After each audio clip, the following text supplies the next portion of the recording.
Hello students, कैसे हो आप सब। तो welcome to chemistry class and this is lecture number 7। तो 7 लेक्चर हम स्टार्ट करने वाले हैं।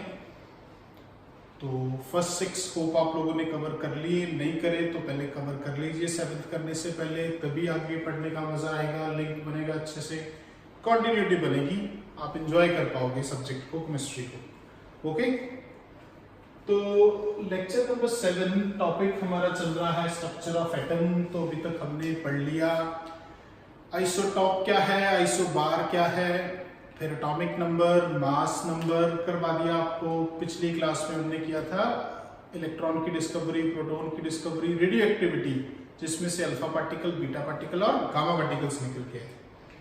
अब उन पार्टिकल्स को यूज करके रदरफोर्ड ने, अल्फा पार्टिकल को यूज करके रदरफोर्ड ने एटॉमिक मॉडल बनाया, रदरफोर्ड एटॉमिक मॉडल। उसने न्यूक्लियस की डिस्कवरी की, तो न्यूक्लियर मॉडल ऑफ एटम बोलते हैं उसे।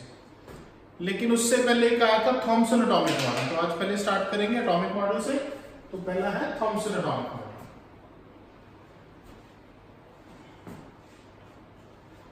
तो पहला टॉपिक है हमारा थॉमसन एटॉमिक मॉडल।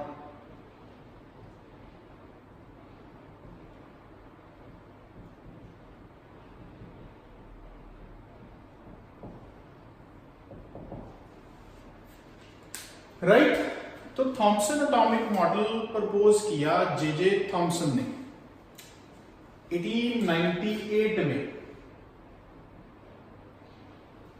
इलेक्ट्रॉन की डिस्कवरी हो चुकी थी, प्रोटॉन की डिस्कवरी हो चुकी थी, न्यूट्रॉन की डिस्कवरी नहीं हुई थी अभी तक। न्यूट्रॉन की डिस्कवरी बाद में हुई, बोहर के टाइम पे हुई, रदरफोर्ड के टाइम पे भी नहीं हुई। 1932 में जाके न्यूट्रॉन डिस्कवर किया, अगर हम हिस्ट्री के हिसाब से चले तो। Thomson atomic model was given by J Thomson in 1896। वो कहता था इस मॉडल को हम बोलते हैं प्लम पुडिंग मॉडल।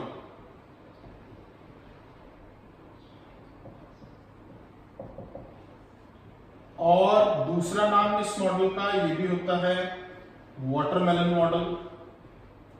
वाटरमेलन तो समझते हो ना, तरबूज, और प्लम पुडिंग जैसे लड्डू, या जैसे वो मतलब इंडियन हिसाब से लड्डू हो गया, फॉरेन के हिसाब से वो जो बटर, मतलब वो जो केक होता है विद लॉट ऑफ नट्स, उसके ऊपर ड्राई फ्रूट्स डालते हैं, ऐसा कुछ हो गया, केक हो गया या कुछ क्रीम जैसा हो गया, that is called plum pudding.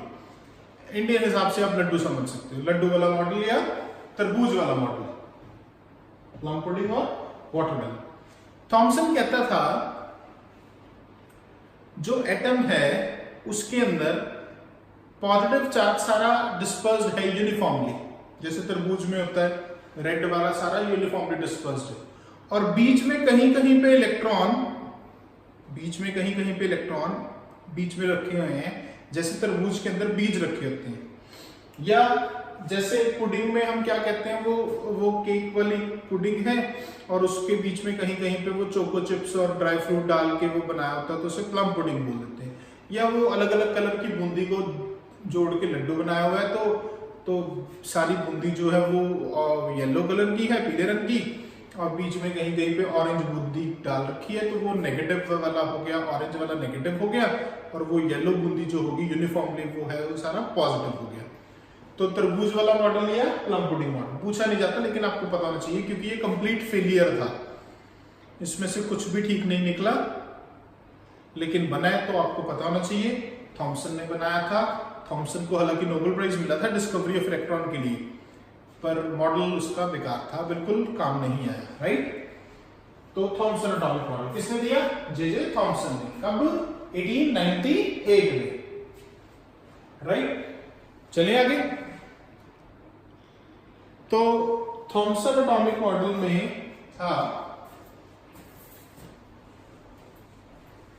कुछ ऐसा, इट वॉज गिवन बाय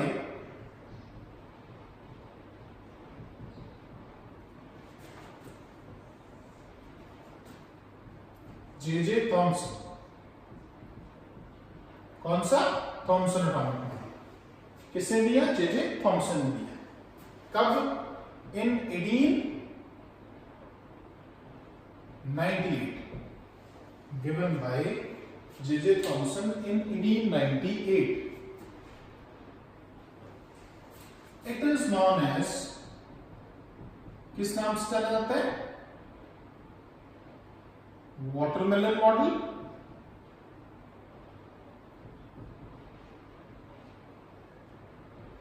और प्लम पुडिंग मॉडल। दो नामों से जाना जाता है, या तो वाटरमेलन कह सकते हो या प्लम पुडिंग मॉडल कह सकते हो। J.J. थॉमसन ने 1898 में दिया, नॉन एज वाटरमेलन मॉडल और प्लम पुडिंग मॉडल। तो समझ गए ना क्या कहता था?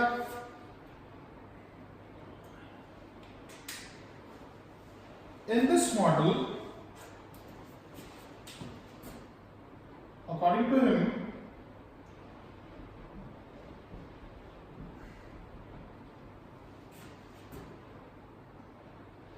entire positive charge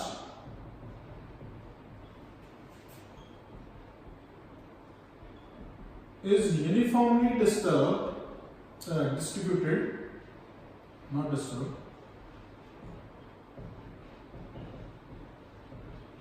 in an atom. इसका मतलब था कि सारा पॉजिटिव चार्ज यूनिफॉर्मली डिस्ट्रीब्यूटेड है and electrons are embedded to make it electrically neutral. तो ऐसा मानना था J.J. थॉमसन का। Entire positive charge is uniformly distributed and electrons are embedded to make it electrically neutral, similar like watermelon or plum pudding. तरबूज जैसा या लड्डू जैसा model था, ठीक है। तो कुछ ये शेप थी मॉडल की, ये उसके अंदर सारा पॉजिटिव डिस्ट्रीब्यूटेड है,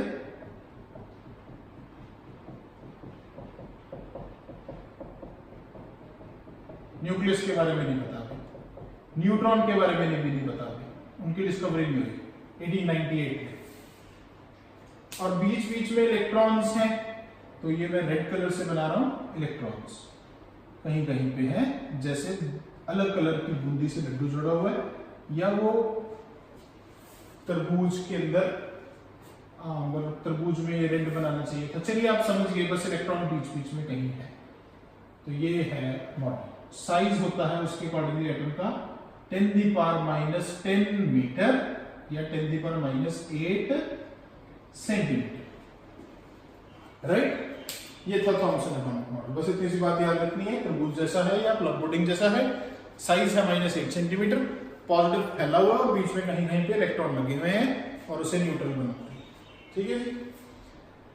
अब it was a complete failure, क्यों? क्योंकि रदरफोर्ड ने एक एक्सपेरिमेंट किया, उसका नाम था अल्फा रे स्कैटरिंग एक्सपेरिमेंट। उसने अल्फा रे की बीम को, अल्फा रे बहुत सारे अल्फा रे मतलब पूरी बीम बुछार कह सकते हो पूरे, जैसे तीर मारते हैं बहुत सारे, को स्ट्राइक करवाया किसके साथ? गोल्ड फॉइल के साथ। गोल्ड फॉइल मतलब गोल्ड की ऐसे पतली सी शीट के साथ, right, thin sheet of gold. तो उसने क्या देखा? उसने कुछ ऑब्जर्वेशंस देखी, वो ऑब्जर्वेशन आपको समझाते हैं। तो गोल्ड क्योंकि बहुत ज्यादा मेलेबिलिटी है उसमें, तो उसको ठोक ठोक के मतलब उसको बीट करके पतला कर लिया। तो पतली सी गोल्ड की फॉइल के ऊपर अल्फा रे पार्टिकल्स को जब उसने स्ट्राइक करवाया तो उसने नोटिस किया भी बहुत से पार्टिकल्स क्या जाते हैं? अनडिफ्लेक्टेड जाते हैं। तो अगर अनडिफ्लेक्टेड जाते हैं तो ये मॉडल हो ही नहीं सकता, क्योंकि ये मॉडल के अकॉर्डिंगली तो एटम भरा हुआ है सारी जगह। मैं समझाता हूं। तो कहने का मतलब ये है कि अगर मान लीजिए ये गोल्ड की फॉइल है, तो थॉमसन के अकॉर्डिंगली ये सारे ऐसे एटम्स जुड़े होंगे, उनके अंदर ऐसे चार्ज होगा।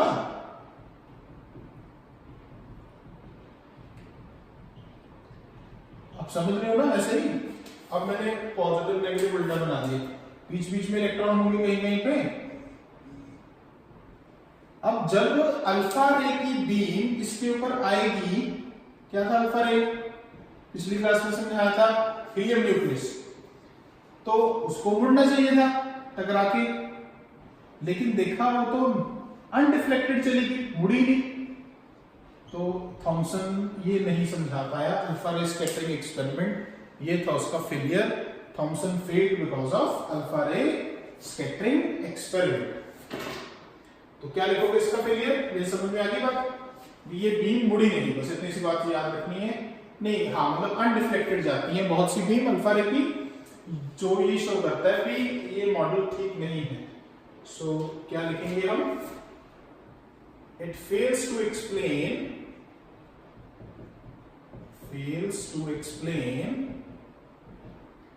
Alpha ray scattering experiment. Alpha ray का स्कैटरिंग एक्सपेरिमेंट एक्सप्लेन करने में ये मॉडल क्या हो गया? फेल हो गया। Fails to explain alpha ray scattering experiment. कौन? थॉमसन का। चले चलिए,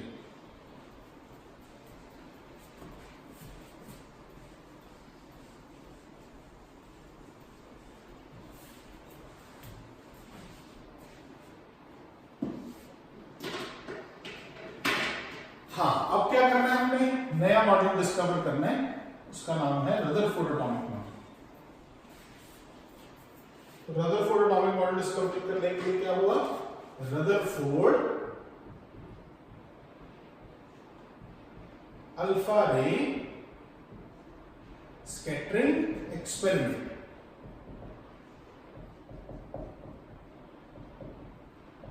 रदरफोर्ड का अल्फा रे स्कैटरिंग एक्सपेरिमेंट हुआ। तो रदरफोर्ड ने क्या किया? फिर पहले की तरह एक लेड का ब्लॉक लिया,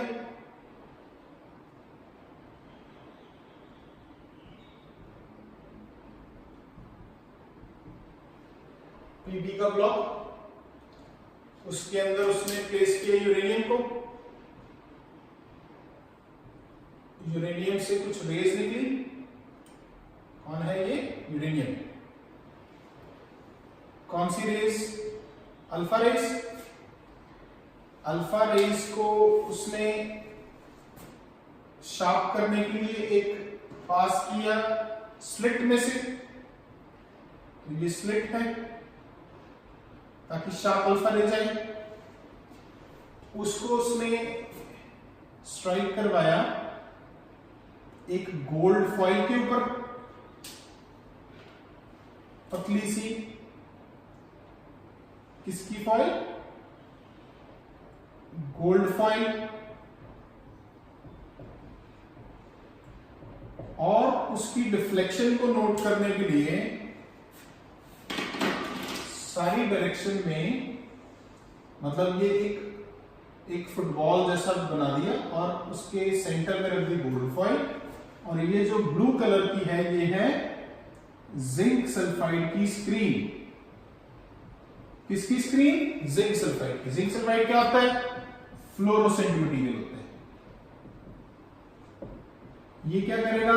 जो अल्फा पार्टिकल डिफ्लेक्ट होके आएंगे उनको पकड़ेगा। या जिंक सल्फाइड कह सकते हो या फोटोग्राफिक प्लेट कह सकते हो। मतलब ये हमने बना लिया एक फुटबॉल जैसा। फुटबॉल के सेंटर में रख दी गोल्ड फॉइल और सभी दिशाओं में जिंक सल्फाइड स्क्रीन से सराउंड कर दिया। अब जो अल्फा पार्टिकल आएंगे डिफ्लेक्ट होके यहाँ पे उसको मिलेंगे और डिफ्लेक्शन को नोट करेंगे। ये गोल्ड फॉइल बहुत पतली थी। कितनी पतली थी? 4 × 10⁻⁴ सेंटीमीटर थिन। आपको पता है गोल्ड जाना जाता है कि गोल्ड में बहुत ज्यादा क्या होती है? मेलेबिलिटी होती है। मतलब उसको जितना बीट करते जाओ पतला होता जाएगा। तो बहुत पतली सी, पेज जितनी पतली, पेज से भी बहुत पतली गोल्ड की फॉइल बनाई। और जब हमने गोल्ड की फॉइल के ऊपर अल्फा रे को स्ट्राइक करवाया तो वो अलग अलग दिशाओं में डिफ्लेक्ट हुए। तो उसकी डिफ्लेक्शन को नोटिस करने के लिए क्या लगाई? स्क्रीन लगाई जिंक सल्फाइड की, जो कि फ्लोरोसेंट मटेरियल से बनी होती है। अगर वो नहीं है तो क्या लगा सकते हो? फोटोग्राफिक प्लेट भी लगा सकते हो। गोल्ड की फॉइल 4 × 10⁻⁴ सेंटीमीटर थिन है। ये एक फुटबॉल जैसा सरफेस है, उसके सेंटर में आ रही है और वो डिफ्लेक्ट होने के बाद इधर जा रही है, इधर जा रही है। सॉरी, ये यहां से, हाँ तो ये डिफ्लेक्ट होके गई, ये डिफ्लेक्ट होके गई, ये डिफ्लेक्ट होके गई, तो कुछ पास करके स्ट्रेट पे गई, वो मैं आपको समझाऊंगा।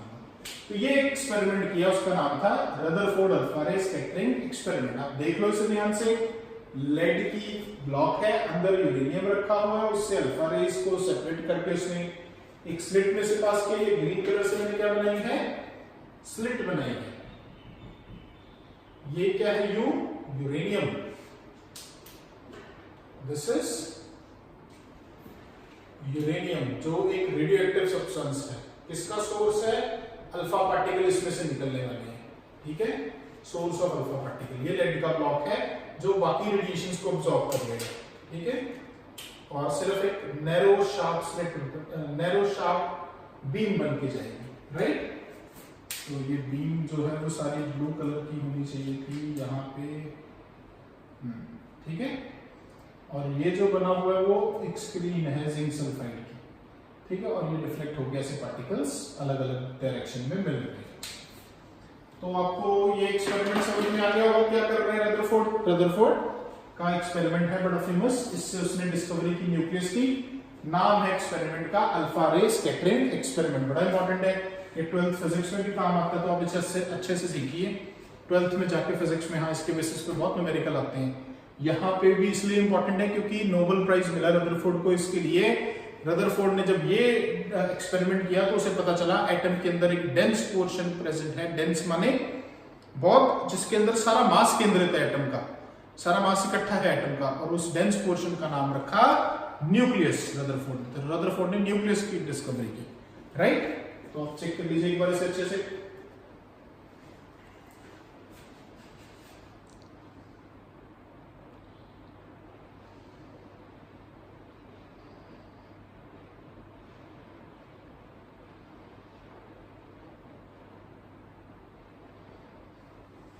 चलिए, अब ये करने के बाद क्या ऑब्जर्वेशंस निकल के आई, क्या पता चला रदरफोर्ड को? ये करने के बाद कुछ ऑब्जर्वेशंस निकल के आई। तो ये लिखा रहने देते हैं, ऑब्जर्वेशंस उधर देखते हैं। ऑब्जर्वेशंस, तो 3 ऑब्जर्वेशंस निकल के आई, आप इनको समझो, फिर मैं इनको समझाता हूं। पहली ऑब्जर्वेशन ये निकल के आई भी 99% पार्टिकल, 99 से भी ज्यादा, 99.9% पार्टिकल गोज अनडिफ्लेक्टेड, उनको कुछ भी नहीं होगा और ऐसे एज इट इज निकल गए। 99.9% पार्टिकल्स, कौन से पार्टिकल्स? अल्फा पार्टिकल, जो हमने गोल्ड फॉइल पे फेंकी थी, गो स्ट्रेट। स्ट्रेट मतलब विदाउट एनी डिफ्लेक्शन। ये तो आपको समझा रहा हूं भी, जो थॉमसन बोलता था वो बोलता था एटम के अंदर तो कुछ खाली स्पेस है ही नहीं, है ना, एटम तो भरा हुआ था। लेकिन 99.9% पार्टिकल जब हमने गोल्ड फॉइल पे डाले, गोल्ड फॉइल इसलिए क्योंकि वो एटम से बनी है, तो वो क्या जा रहे हैं, स्ट्रेट जा रहे हैं विदाउट एनी डिफ्लेक्शन। तो ये शो करता है कुछ गड़बड़ है। दूसरी ऑब्जर्वेशन ये निकली, बहुत कम, few suffer small deflection। बहुत थोड़े पार्टिकल ऐसे थे जिनकी डिफ्लेक्शन हुई थोड़ी बहुत मतलब ये जो थोड़े बहुत जाते। और तीसरी ऑब्जर्वेशन ये निकली, very few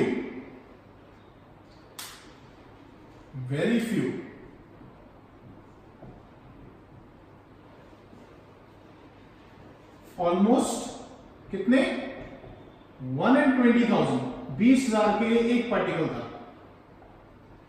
1 in 20,000 got deflected by 180 degree, जिसकी डिफ्लेक्शन स्ट्रांग हुई। कितनी स्ट्रांग हुई भी, वो डिफ्लेक्ट हो गया कितने एंगल से, 180 डिग्री से। तो 3 ऑब्जर्वेशंस निकल के आई। अब इनमें से क्या समझ में आया वो बाद में डिस्कस करते हैं। पहले तो ये समझ में आया कि 99.9% पार्टिकल एज इट इज निकल गए, उनको कुछ हुआ ही नहीं। दूसरा ये समझ में आया कि थोड़े बहुत की कुछ डिफ्लेक्शन हुई है। फिर ये समझ में आया कि लास्ट में ये पता चला कि कुछ एक पार्टिकल होता है कोई 20,000 में जिसकी डिफ्लेक्शन बहुत स्ट्रांग हुई है, कितनी, बाय 180 डिग्री। तो ये ऑब्जर्वेशंस थी निकल के आई जब हमने क्या किया, रदरफोर्ड का अल्फा रे स्कैटरिंग एक्सपेरिमेंट किया। अब अगर ये ऐसा होता है तो इसकी क्या कंक्लूजन निकलेगी, मैं कंक्लूजन सिखाता हूं, ये बता दूं ना, आपने कर लिया होगा, नहीं किया तो दोबारा से देख लो एक बार। चलिए अब इसका क्या हुआ होगा। अब हुआ कुछ इस प्रकार होगा, मान लो भी, मान लीजिए कुछ ये एटम है और एटम में से क्या हो रहा है, बहुत से particle as it is straight निकल जा रहे हैं, बहुत सी अल्फा रेज ऐसे निकल जा रही है।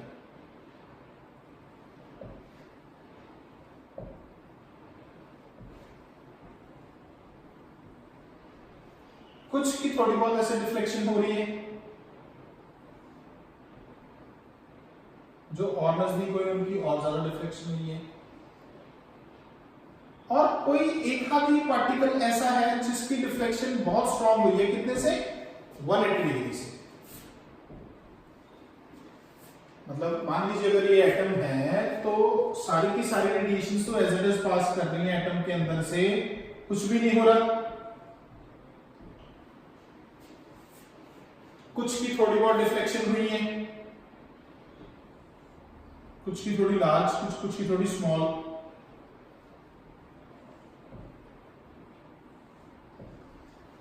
तो इससे ये समझ आना शुरू हुआ भी अगर बहुत से पार्टिकल अनडिफ्लेक्टेड जाते हैं तो इसका मतलब है most of the space in an atom is empty. Atom बहुत सा खाली पड़ा है, खाली है इसीलिए पार्टिकल्स क्या निकल जाते हैं, अनडिफ्लेक्टेड। अब वो कहते हैं जी कुछ की डिफ्लेक्शन छोटी हुई है, मतलब जो भी उसका मास है वो किसी छोटी जगह पे केंद्रित है, मास और चार्ज जो है एटम का वो किसी छोटी जगह पे केंद्रित है, प्रेजेंट है, जिसकी वजह से छोटी मोटी डिफ्लेक्शन हो रही है। और वेरी फ्यू का मतलब है भी वो बहुत स्मॉल स्पेस में प्रेजेंट है जो मास है, इसीलिए जो कुछ पार्टिकल ही हैं जो बहुत स्ट्रॉन्ग डिफ्लेक्शन सफर कर रहे हैं 180 डिग्री से, यानी कि most of the space atom के अंदर एम्प्टी है, बहुत कम स्पेस के अंदर जो है वो प्रेजेंट होगा उसका चार्ज, और वो स्पेस बहुत छोटी होगी जिसकी वजह से डिफ्लेक्शन बहुत स्ट्रांग हो रही है 180 डिग्री से। तो यहां से ये समझ आया कि बहुत सी रेडिएशंस एज इट इज निकल गई, बनाने की जरूरत नहीं है, बस ये समझ लीजिए कुछ की थोड़ी बहुत डिफ्लेक्शन होगी जो नजदीक, जैसे यहां पे कुछ होगा, सेंटर में न्यूक्लियस होगा, हाँ ऐसा समझ लिया रदरफोर्ड ने भी, तो जो न्यूक्लियस के थोड़ा नजदीक है उसकी थोड़ी डिफ्लेक्शन हुई, हाँ, तो जो ज्यादा नजदीक आ गया उसकी ज्यादा डिफ्लेक्शन होगी, और जो बिल्कुल सेंटर पे आ गया न्यूक्लियस के, यहां पे समझ लीजिए न्यूक्लियस है, यहां पे न्यूक्लियस है, तो उसकी डिफ्लेक्शन 180 डिग्री से है, और जो थोड़ा सा नजदीक होगा थोड़ी डिफ्लेक्शन, जो ज्यादा नजदीक होगा उसकी ज्यादा डिफ्लेक्शन, और जो बिल्कुल सेंटर पे आ जाएगा तो बहुत सी स्पेस एटम में एम्प्टी है, और जो उसका चार्ज है वो कन्फाइंड है और सेंटर में कन्फाइंड है, और वो स्पेस जो है वो बहुत छोटी है, इसीलिए बहुत कम पार्टिकल हैं जिनकी डिफ्लेक्शन बहुत स्ट्रांग हो रही है। राइट, आप समझ गए ना मैं क्या कंक्लूड करवा रहा हूं ऑब्जर्वेशन में से। तो ऑब्जर्वेशन भी नोट कर ली होंगी आप लोगों ने अपने कंक्लूजन्स की तरफ। चलो 99.9% particle Gauss straight without any deflection, तो क्या निकला यहां पे, यहां पे इसका कंक्लूजन निकला, conclusion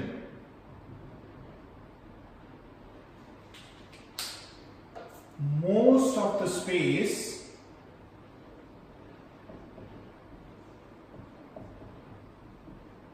in an atom is empty। Atom के अंदर बहुत सी जगह खाली पड़ी है, an atom is empty। few suffer small deflection, तो यहां से पता चला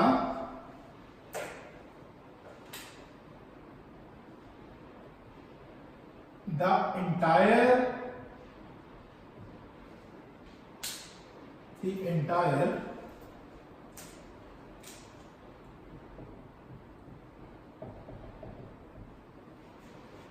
charge is confined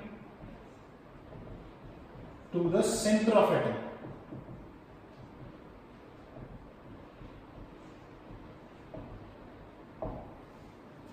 Called nucleus. क्या नाम दिया उसको? न्यूक्लियस का नाम दिया. Very important word, nucleus.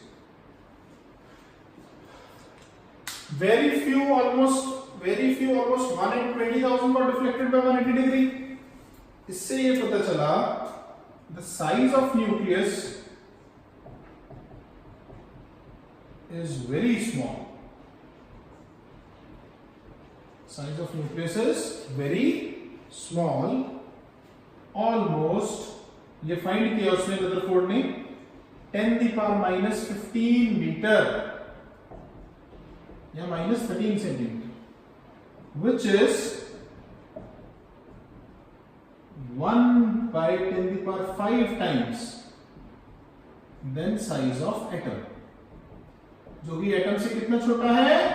1,00,000 गुना छोटा है. 1/10⁵ मतलब 1,00,000 गुना छोटा है. Size of nucleus is very small, almost 10⁻⁻15 metre या -13 centimetre, which is 1,00,000 times smaller than the size of atom. ये कंक्लूड किया रदरफोर्ड ने अपनी ऑब्जर्वेशन से कि बहुत सा स्थान एटम में एम्प्टी पड़ा है और जो उसका चार्ज है वो सेंटर में कन्फाइंड है, उसे हम न्यूक्लियस बोलेंगे.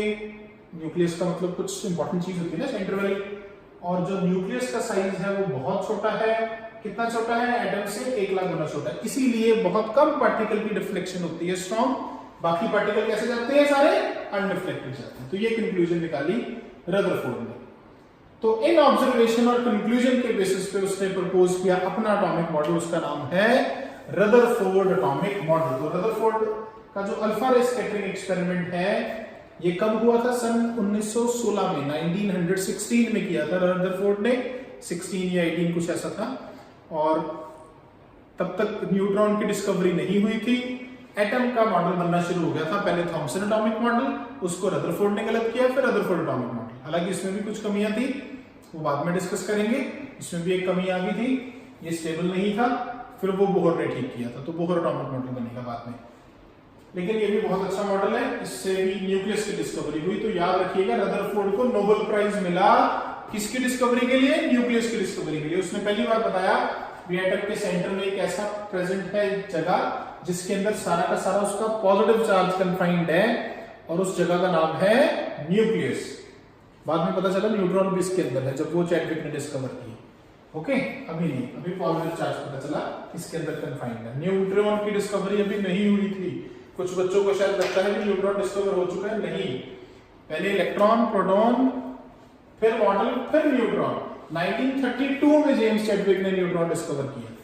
ओके, तो अब इसमें से क्या हुआ? हाँ, तो अब रदरफोर्ड एटॉमिक मॉडल करते हैं.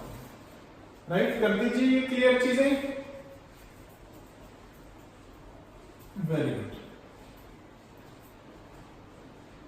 आ रहा है ना समझ सब कुछ?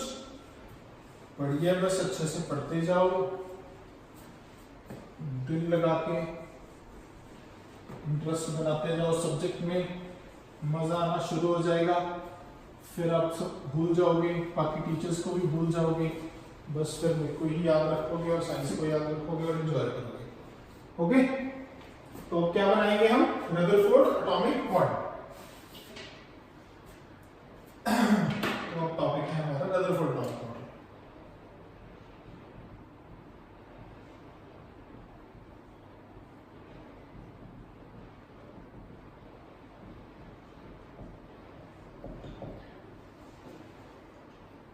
कब आया?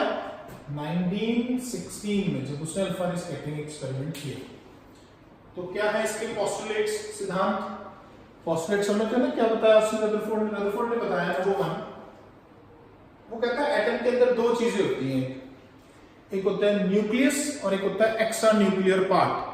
न्यूक्लियस मतलब जो सेंटर में प्रेजेंट है, जिसके अंदर सारा का सारा पॉजिटिव चार्ज है और उसके सराउंडिंग में कौन घूम रहे हैं? इलेक्ट्रॉन्स घूम रहे हैं. उसने बताया atom consist of 2 parts. Atom 2 parts से बना हुआ है. Number 1 nucleus and number 2 extra nuclear part.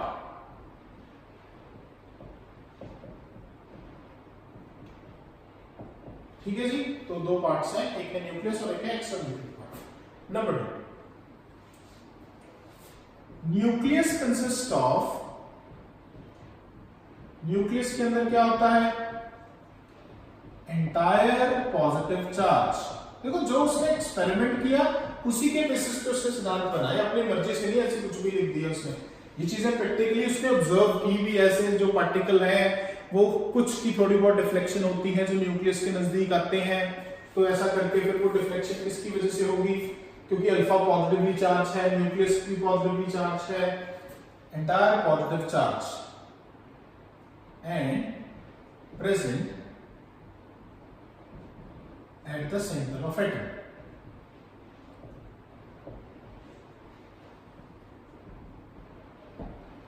Number 3, electrons कहां घूमते हैं, electrons revolve around nucleus, electrons revolve around nucleus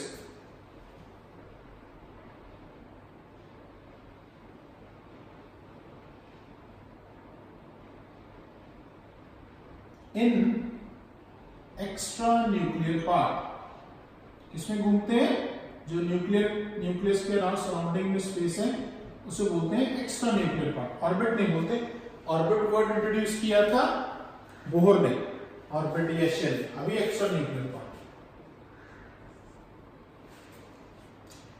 Rutherford का मानना था कि ये जो मॉडल होता है एटॉमिक मॉडल, ये सोलर सिस्टम के साथ कंपेरेबल होता है। जैसे सोलर सिस्टम में सभी प्लैनेट्स सन के अराउंड चक्कर लगाते हैं, वैसे ही इलेक्ट्रॉन न्यूक्लियस के अराउंड चक्कर लगाते हैं। This model is comparable with, किसके साथ कंपेरेबल है,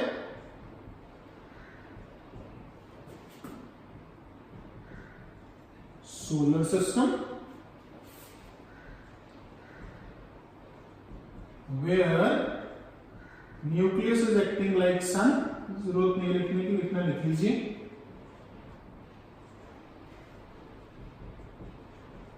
and electrons are acting like planets. Planetary motion भी लिख सकते हैं।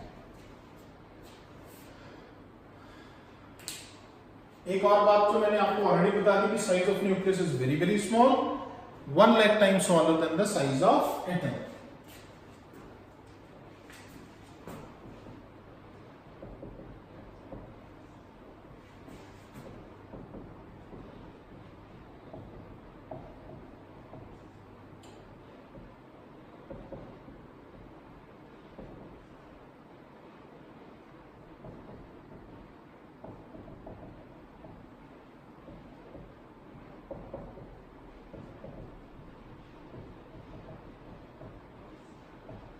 तो ऐसा कंक्लूड किया किसने, रदरफोर्ड। तो ये 5 पोस्टुलेट्स हैं रदरफोर्ड के, ये आपको पता होना चाहिए, कुछ भी नहीं है, याद रखने की इतनी टेंशन नहीं है, एक बार पढ़ लो बस, खुद ही याद आ जाएगा। एटम 2 चीजों में बना है, न्यूक्लियस और एक्स्ट्रा न्यूक्लियर पार्ट। न्यूक्लियस के अंदर सारा पॉजिटिव चार्ज है, इलेक्ट्रॉन एक्स्ट्रा न्यूक्लियर पार्ट में घूमते हैं। सोलर सिस्टम के साथ कंपेयर कर सकते हो, न्यूक्लियस का साइज बहुत छोटा है। तो ये 5 बातें बोलो, 1 by 1 याद हो जाएगा। किससे बना एटम, 2 चीजों से, क्या क्या नाम है दोनों चीजों का, न्यूक्लियस और एक्स्ट्रा न्यूक्लियर पार्ट। न्यूक्लियस के अंदर कौन कौन है, सारा का सारा पॉजिटिव चार्ज। इलेक्ट्रॉन कहां घूमते हैं, एक्स्ट्रा न्यूक्लियर पार्ट में। किससे कंपेरेबल है, सोलर सिस्टम के साथ। न्यूक्लियस का साइज बहुत छोटा है एटम के साइज के, कितना छोटा, 1 लाख गुना छोटा। राइट बच्चों, तो इतनी बातें होगी क्लियर सबको, ठीक है जी। अब इसके अंदर भी एक लिमिटेशन आ गई, एक प्रॉब्लम आ गई, करेंगे, कर लिया आप लोगों ने। तो इसकी क्या कमी आ गई, क्या दोष लग गया इस पे, दोष मतलब गलती निकल आई इस मॉडल में। इस मॉडल में रदरफोर्ड ने एटम की स्टेबिलिटी के बारे में कुछ नहीं समझाया। कहने का मतलब है कि अगर इलेक्ट्रॉन न्यूक्लियस के अराउंड रिवॉल्व करता है तो एक साइंटिस्ट हुआ क्लार्क मैक्सवेल, वो क्लार्क मैक्सवेल के अगर थ्योरी को लगाया जाए तो इलेक्ट्रॉन एक चार्ज पार्टिकल है, जब वो न्यूक्लियस के सराउंडिंग में घूमेगा तो उसकी एनर्जी कम हो जाएगी, वो आप समझ जाओगे, वो इलेक्ट्रोमैग्नेटिक वेव्स छोड़ेगा। अगर एनर्जी कम हो जाएगी वो तो न्यूक्लियस के अंदर गिर जाएगा। तो ऐसा क्लार्क मैक्सवेल का कहना था, लेकिन रदरफोर्ड ने ऐसा कुछ बताया नहीं भी एटम कैसे स्टेबल है, क्यों इलेक्ट्रॉन एक पर्टिकुलर जगह पे घूमता रहता है और वो क्यों नहीं गिरता, ऐसा रदरफोर्ड ने नहीं बताया वो क्यों नहीं गिरता। समझ लिए ना बात। आप मान लीजिए आपने एक धागे से एक पत्थर को भाग के और आपने उसको घुमाना शुरू किया, तो जैसे ही अगर आप उसको मतलब पूरा जोर से घुमाएंगे तो वो घूमता रहेगा, अगर आप उसे ढीला छोड़ देंगे तो वो वापस आना शुरू हो जाएगा, बीच में आ जाएगा, गिर जाएगा नीचे न्यूक्लियस के अंदर। ऐसा ही मैक्सवेल का कहना था इलेक्ट्रॉन के ऊपर भी अगर न्यूक्लियस सेंटर में है और इलेक्ट्रॉन उसके सराउंडिंग में रिवॉल्व कर रहा है, तो उसका मानना था कि इलेक्ट्रॉन का जो ऑर्बिट है, मतलब उसका जो रेडियस है, वो कम होता जाएगा। देख रहे हो आप, पहले इतना बड़ा था उसका चक्कर, फिर छोटा हो गया, फिर और छोटा हो गया, फिर और छोटा हो गया, फाइनली इलेक्ट्रॉन किसके अंदर गिर गया, न्यूक्लियस के अंदर गिर गया। अगर ऐसा होगा तो एटम तो कोलैप्स कर जाएगा। हालांकि ऐसा नहीं होता, एटम तो स्टेबल है, दुनिया में सब कुछ स्टेबल है, पर ये चीज रदरफोर्ड को नहीं पता थी भी क्यों एटम स्टेबल है या क्यों एटम स्टेबल नहीं है। Rutherford was not able to explain how atom is stable या why atom is stable and why it is not unstable, right. तो ऐसा रदरफोर्ड को नहीं पता था, ऐसा बोर ने बताया था। तो आप समझिए ये जो है ये समझा है भी इलेक्ट्रॉन न्यूक्लियस के अंदर गिर सकता है अगर रदरफोर्ड के ऊपर मैक्सवेल की थ्योरी को लगाया जाए। मैक्सवेल एक साइंटिस्ट था जिसने इलेक्ट्रोमैग्नेटिक वेव्स बनाई थी, तो इलेक्ट्रोमैग्नेटिक वेव्स के बीच की थ्योरी उसने यहाँ पे लगा के एटम की अनस्टेबिलिटी के बारे में बताया। तो क्या समझने वाले हैं, लिमिटेशन क्या निकली है, limitation of Rutherford atomic model.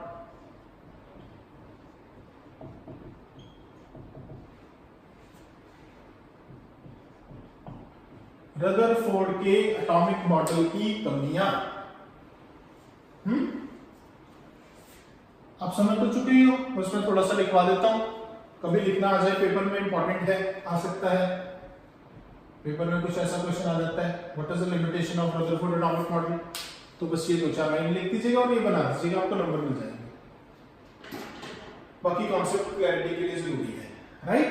तो क्या समझाना है इसमें समझाना है, according to Rutherford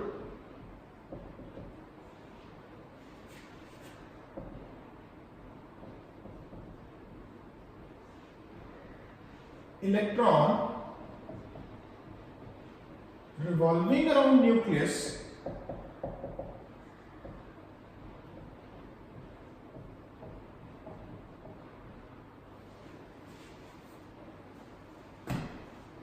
basically Rutherford का कहना नहीं था, रदरफोर्ड के ऊपर मैक्सवेल की थ्योरी अप्लाई थी। रदरफोर्ड के साथ मैक्सवेल का नाम जोड़ लीजिए, रदरफोर्ड मैक्सवेल इलेक्ट्रॉन, ये नाम है साइंटिस्ट की। इलेक्ट्रॉन रिवॉल्विंग अराउंड न्यूक्लियस में lose its energy and hence following a spiral path, ये जो छोटा हो रहा है ना रेडियस, तो उस पाथ को क्या बोलेंगे, spiral path. Following spiral path would fall into the nucleus, किसके अंदर गिर जाए, इलेक्ट्रॉन रिवॉल्विंग अराउंड न्यूक्लियस में lose its energy and hence following a spiral path would fall into the nucleus, तो न्यूक्लियस के अंदर गिर जाए।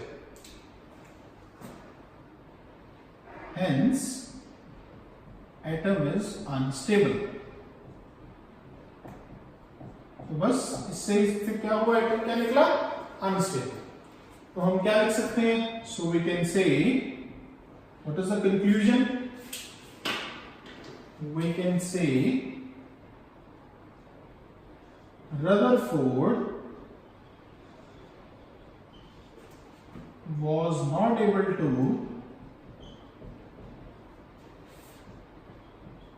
explain stability of atom। तो रदरफोर्ड क्या नहीं एक्सप्लेन कर पाया, स्टेबिलिटी ऑफ एटम नहीं एक्सप्लेन कर पाया। ये उसका एक बहुत बड़ा फेलियर है। एक और फेलियर भी आपको थोड़ा सा बता दूं उसके बारे में, हालांकि वो धीरे धीरे क्लियर होगी चीज। रदरफोर्ड के हिसाब से अगर इलेक्ट्रॉन ऐसे ऐसे करेगा, घूमेगा और वो एनर्जी छोड़ेगा, तो जो एटम का एक स्पेक्ट्रा होता है, स्पेक्ट्रा का मतलब है उसमें से जो कलर्स निकल के आते हैं। जैसे आप लोगों ने रेनबो देखा होगा, है ना, बारिश के बाद अगर धूप निकलती है तो 7 कलर्स नजर आते हैं, इंद्रधनुष बोलते हैं उसे। विबग्योर सुना होगा आपने, violet, indigo, blue, green, yellow, orange, red. क्या बनता है, वो स्पेक्ट्रा बनता है।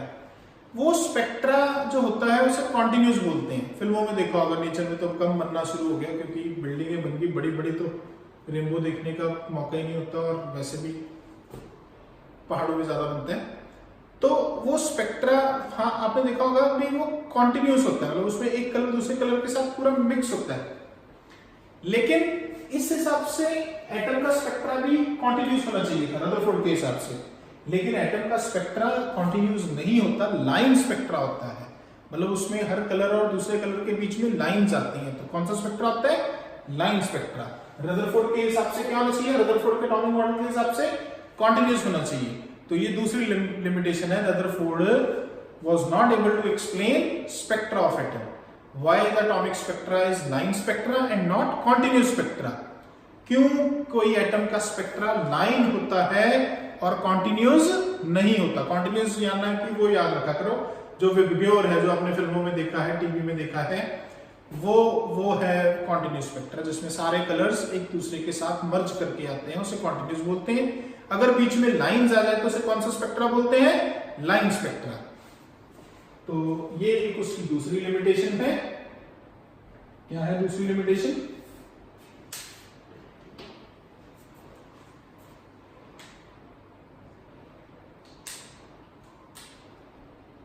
Atomic spectra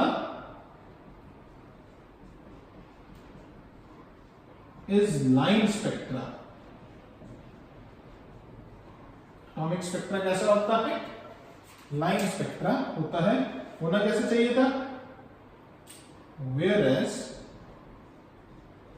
according to Rutherford,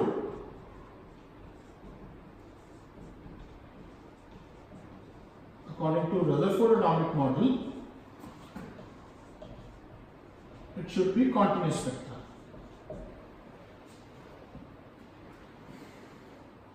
ये करेंगे अगली क्लास में, आपको स्पेक्ट्रा सिखाएंगे, बोहर में अच्छे से एक्सप्लेन किया। It is Rutherford atomic model, it should be continuous spectra। कैसा होना चाहिए था, कॉन्टिन्यूस होना चाहिए था, लेकिन कैसा है, डिसकॉन्टिन्यूस है, और वो क्या है, लाइन स्पेक्ट्रा है। तो atomic spectra is line spectra, whereas according to Rutherford atomic model it should be continuous. ठीक है, क्या कॉन्टिन्यूस होना चाहिए था, स्पेक्ट्रा कॉन्टिन्यूस होना चाहिए था, लेकिन क्या है वो डिसकॉन्टिन्यूस है, लाइन स्पेक्ट्रा। राइट बच्चों, तो ये है आज की क्लास। तो हम रिकैप्चुलेट करते हैं फटाफट से। क्या किया हमने, सबसे पहले थॉमसन एटॉमिक मॉडल किया, 1898 में दिया था थॉमसन ने। कैसा होता है उसे, तरबूज वाला मॉडल कहते हैं या प्लम पुडिंग मॉडल कहते हैं, वाटरमेलन और प्लम पुडिंग। तो प्लम पुडिंग मतलब जैसे कि आप वो लड्डू ले लो, बूंदी जोड़ी हुई अलग अलग कलर्स की, तो जो ज्यादा वाला कलर है वो पॉजिटिव है और जो कम वाला कलर है वो नेगेटिव है।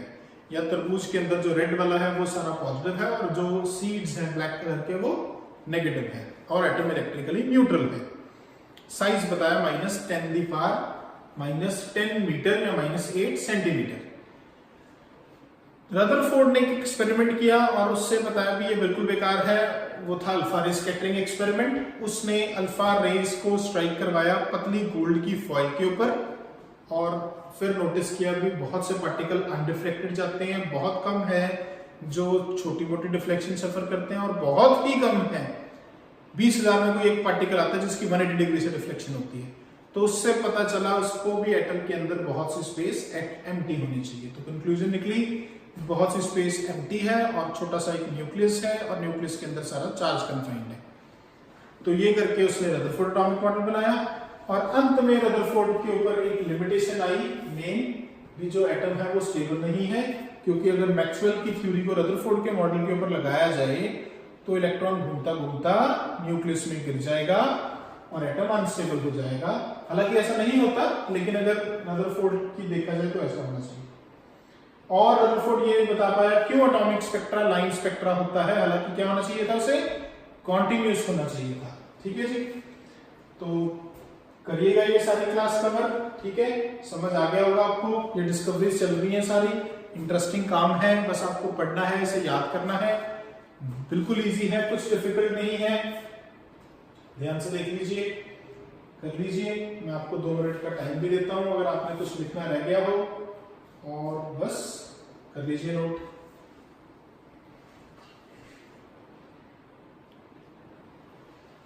ये इलेक्ट्रॉन घूमता घूमता न्यूक्लियस में गिर गया था।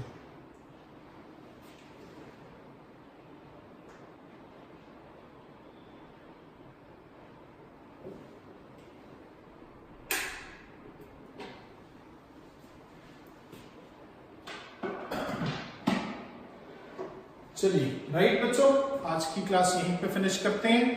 होप आपको सारा समझ आ गया होगा। घर रहिए, सेफ रहिए, पढ़ते रहिए साथ साथ में, और ध्यान रखिए अपनी सेहत का, खाते पीते रहिए, फैमिली के साथ एंजॉय भी करिए, वीडियोस देखते रहिए हमारी, और लेक्चर सारे सीरीज में पढ़िए, तभी अच्छे से समझ में आएगा। Okay, stay home, stay safe, see you in the next class. Thank you.